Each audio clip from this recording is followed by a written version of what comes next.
Sebelum memulai pembelajaran, alangkah baiknya kita berdoa dulu ya. Yang mendapat giliran berdoa, silakan untuk memimpin doa.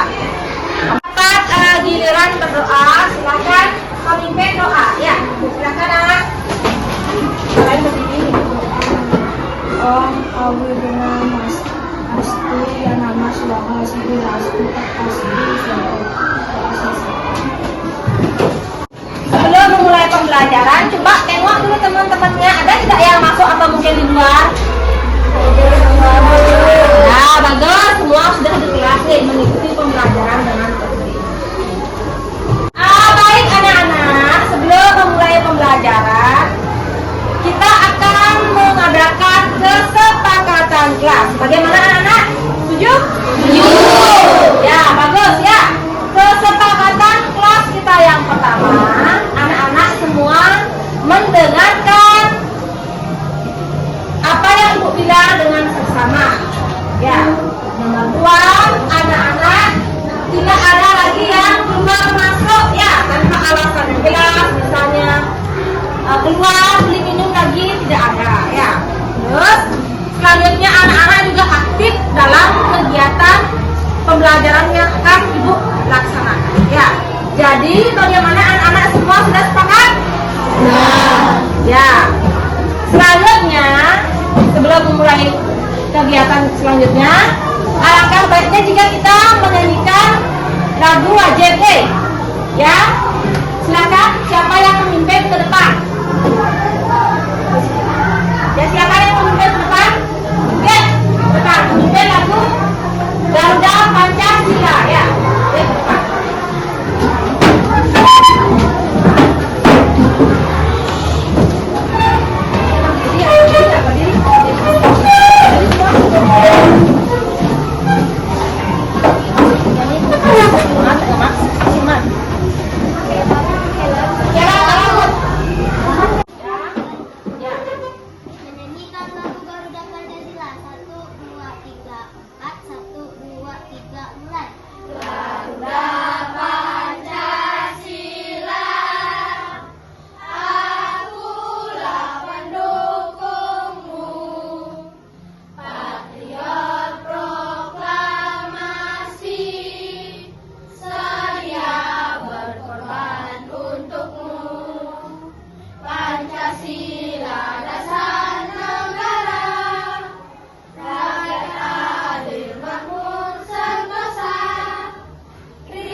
ide kembali. Yuk.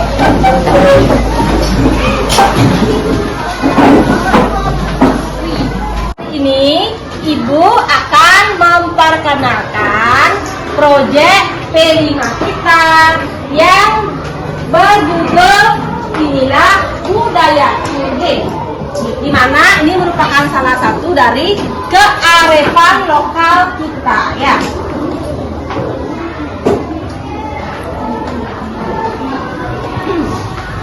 Di mana proyek profilnya adalah untuk melestarikan kearifan lokal melalui pembuatan sarana upakara secara sederhana.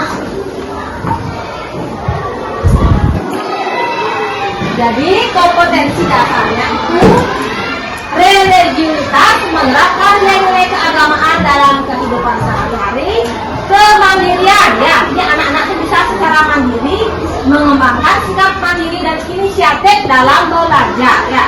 Dimana tujuan yang pertama mampu memahami makna fungsi sarana upakara dalam tradisi hidup serta peserta didik dapat mengidentifikasi bahan dan teknik pembuatan sarana upakara secara sederhana. Elemen profil pelajar Pancasila ya, di mana satu beriman dan bertakwa kepada Tuhan Yang Maha Esa. Setelah itu dimensi yang kedua ada regulasi diri ya, artinya menirukan inisiatif dan mampu bekerja secara mandiri, artinya sedikitlah anak meminta bantuan dari guru ataupun teman.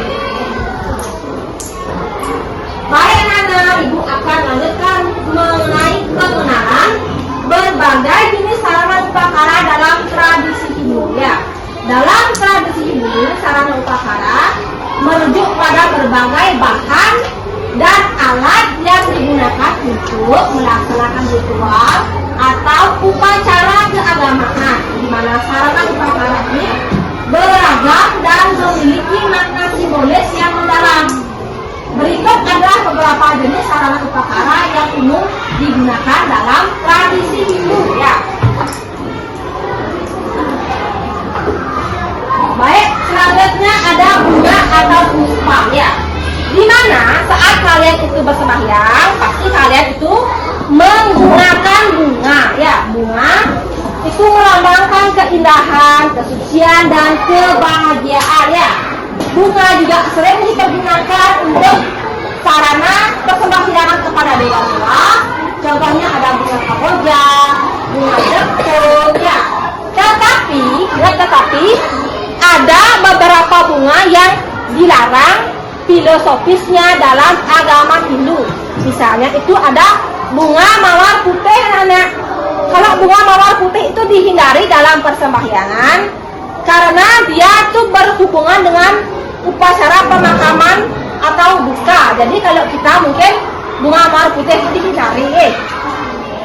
Selanjutnya itu ada bunga turi ya. Bunga turi yang kecil-kecil itu tidak boleh dipergunakan untuk upacara persembahyangan karena dia itu memiliki aroma yang tidak enak.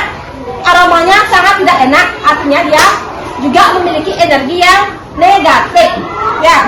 Selanjutnya ada bunga kemuning. Bunga kemuning itu sama juga dia terkait suasana duka dan pemakaman, serta bunga yang sudah layu atau busuk ya.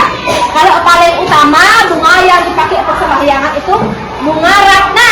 Oh, bunga ratna, bunga yang warnanya ungu-ungu kecil-kecil itu ya, itu bunga yang utama untuk sembahyang. Ya, selanjutnya sarana yang selanjutnya ada buah-buahan. Jadi kalau kalian mau melaksanakan persembahyangan itu harus juga ada buah-buahan yang melambangkan kesejahteraan. Kalau menurut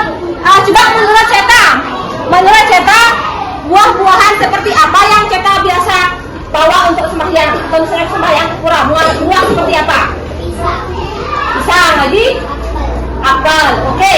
Anak-anak tidak usah terlalu memaksa untuk membeli buah-buahan impor. Misalnya kalau anak-anak punya kebun di rumah, misalnya kebun pisang, sago, salak, semua hasil sebenarnya yang lebih baik dipergunakan sebagai sarana persembahyangan. Anda harus kalian beli misalnya kibi impor, ataukah misalnya pisang yang mahal-mahal. Cukup apa yang kalian punya di rumah itu bisa digunakan untuk sarana persembahyangan. Jadi tidak harus memaksa ya, tidak harus memaksa untuk membeli yang wah atau mewah. Lanjut kita selanjutnya itu ada air suci ya, atau disebut dengan apa Nana? Ya, jadi kalau misalnya habis sembahyang, anak-anak pasti mendapatkan apa? Mendapatkan itu ya yang digunakan untuk menyucikan diri atau benda-benda yang digunakan dalam upacara. Bolehkah sekarang ibu tanya sama Tuge, mana Tuge? Ya Tuge, boleh nggak kalau misalnya ibu ngambil air filter dari got, ibu pakai filter, boleh nggak? Nah, jadi kalau misalnya filter itu menggunakan air seperti apa? Air yang bersih, yang suci ya, dan air yang sudah didoakan. Jadi tidak boleh air sembarangan, misalnya pakai air got, tidak boleh ya, kotor ya itu misalnya. Anak-anak, selanjutnya ibu menerangkan mengenai daun atau janur ya, yang melambangkan kehidupan dan kesucian ya. Jadi mengapa daun atau janur ini penting digunakan sebagai sarana persembahyangan? Ada yang tahu kenapa janur ini penting? Contohnya daun yang sejuta manfaat itu daun apa? Ya, daun kelapanya, dari akarnya, batang, daun, bahkan sampai katek dirinya bisa dipakai bikin sabun. Benar nggak? Daunnya bisa dipakai bikin sarana persembahyangan. Benar nggak? Habis itu buahnya yang kecil-kecil, ilungannya itu bisa juga dipakai bikin bantang. Benar nggak? Kelapanya itu bisa diminum. Yang tua itu bisa dipakai bikin kelapa atau bikin manis atau bikin minyak. Benar nggak? Pokok kelapanya bisa bikin kerajinan, bisa bikin arang untuk bakar sate, banyak dan manfaatnya. Coba kalian pikirkan, benar nggak? Ya, bagus. Ya, api atau dupa, kalau kalian sembahyang biasanya pakai dupa nggak? Ada nggak yang sembahyang nggak pakai dupa? Nggak, pasti sembahyang itu pakailah dupa, di mana dupa itu atau api melambangkan keberanian ya dan kesucian serta sarana untuk menghubungkan diri dengan Tuhan ya. Kalau dupa kan biasa enak kali. Nah, selanjutnya yang biasa kalian gunakan untuk persembahyangan saat sudah selesai persembahyangan itu memperoleh apa? Hijab, biasanya hijab berasal dari beras. Apa yang terjadi jika anak-anak tidak ada beras? Tidak ada beras, tidak bisa, tidak makan, berarti kita harus selalu menjaga dan tetap menikmati saya. Selanjutnya itu ada lonceng atau ganta, itu melambangkan kesadaran dan kebangkitan spiritual ya, di mana lonceng sering dibunyikan saat memulai atau mengakhiri upacara.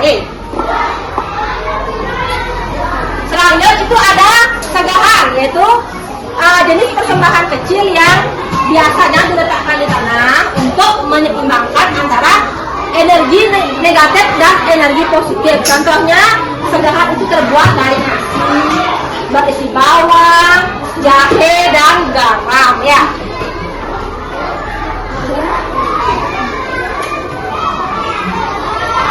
Selanjutnya ada sesajen dari Banten ya.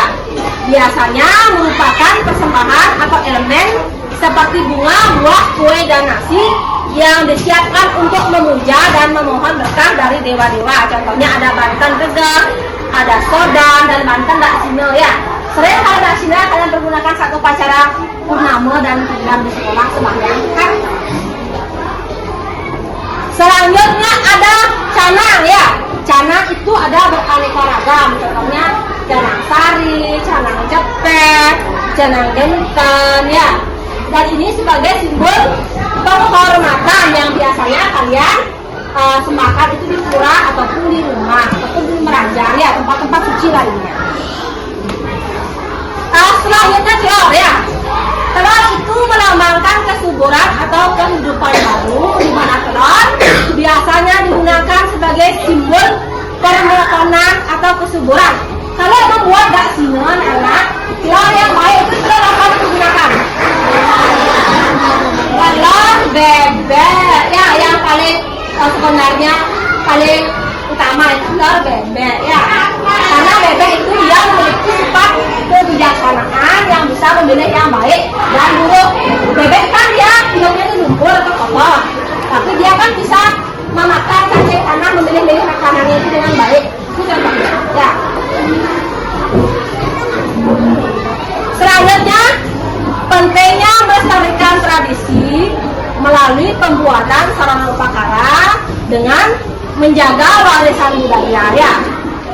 Contohnya, apakah pentingnya kalian membuat sarana persembahyangan sendiri? Contohnya untuk menguatkan identitas keagamaan, jangan sampai nanti anak-anak yang merupakan generasi muda tidak bisa bikin sarana sendiri, semua instan serba beli. Itu maksudnya meningkatkan kesadaran spiritual, ya, lebih meningkatkan. Terus mengukuhkan kebersamaan dan gotong royong, misalnya saat membuat anak itu ada gotong royong bersama ibunya, bapaknya, kakak adiknya di rumah, itu contohnya. Nah, mendidik generasi muda untuk apa? Untuk bisa menjaga kearifan lokal ini, ya, menjaga keseimbangan alam dan keharmonisan, terus menciptakan ketenangan dan kedamaian batin, mendukung ekonomi lokal dengan membeli bahan-bahan produk lokal, ya, mengurangi penggunaan pembelian produk yang bersifat impor, contohnya, ya. Dan yang bisa juga melindungi dan menghormati kearifan lokal, mampu menghadapi tantangan globalisasi.